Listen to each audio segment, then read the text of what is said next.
It is World Space Week, a chance to educate and inspire the next generation regarding all things space. And there are several events happening around Atlanta to celebrate. Christina Korp is a space marketer, and as the former manager of Apollo 11 astronaut Buzz Aldrin, she's also a self-described astronaut wrangler. She also happens to have the coolest hair in the space business. Christina joins us now with more. Good morning, Christina. I love it. How are you doing?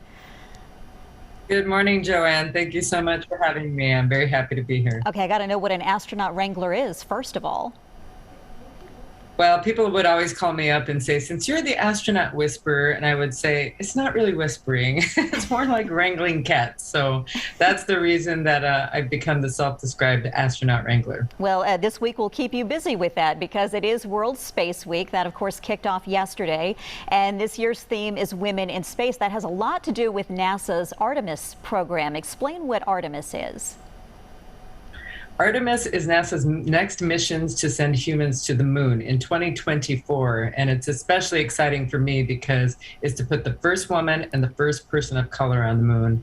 We haven't sent humans to the moon in almost 50 years since the Apollo mission, so very exciting, and especially very exciting to see a woman go for me. I'm very passionate about women and girls issues. Right, I am as well. And yeah, you said almost 50 years, so it's time to do it again and time to do it differently, I would argue. So many events are happening around town all the way through Monday to celebrate here in Atlanta, World Space Week. Let's start with what's happening in many of the Atlanta classrooms this week. What's going on there?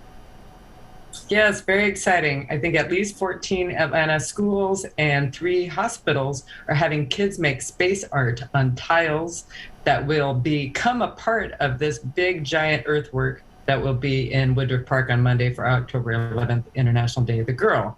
But what's exciting is to have the kids create art, which is their own vision of what space represents for them, whether it's planets or the moon or rockets or robots or whatever the heck it is. I'm so excited to see what the kids come up with. Right, a lot of that inspiration really can begin in the classroom. I'm excited about this one right here because I think this is going to be a lot of fun for children and adults. It's Space Day Atlanta Saturday at Georgia Tech. What can people expect there? Yes, we partnered with Georgia Tech and the Georgia Space Grant Consortium. So we're going to do a hands-on, friendly, family-friendly, free event. It is limited because of the pandemic, but it is a free event that you can sign up for. And there are going to be robotics demonstrations, drone demonstrations, AR, VR. If you want to make an art tile that'll become part of the earthwork, there will be a table there so more people can add their art.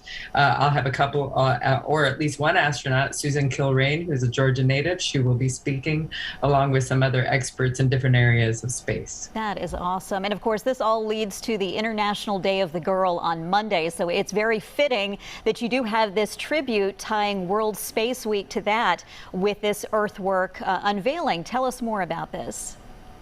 Yes, it's perfect. World Space Week backs up right to International Day of the Girl, which is Monday, October 11th. I'm really happy to see that the weather is going to be good on Monday, too, for that unveiling. And basically, we're going to have this giant eco-friendly grass portrait that'll be at least 100 feet long and about 80 feet wide. And the kids' artwork will frame that earthwork that's made by the artist Stan Hurd, who's a crop artist.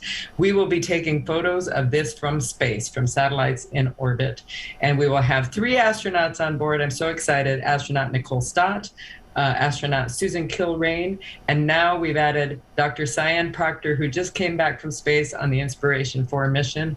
And this is a public, family-free again event, and it'll unveil on Monday morning at 9 a.m. That is so exciting. And you know, you mentioned capturing that image from space. Even as a meteorologist, I'm always fascinated by how much we can actually see from these space satellites. This is all very exciting, and we appreciate you spending the time getting us up to date on all this. Thank you so much, Christina. Thank you so much. Thank you. I appreciate it. Sure. And for more information on Space Day Atlanta and that earthwork unveiling at Woodruff Park, you can go to our website, fox5atlanta.com, and click the Scene on TV tab.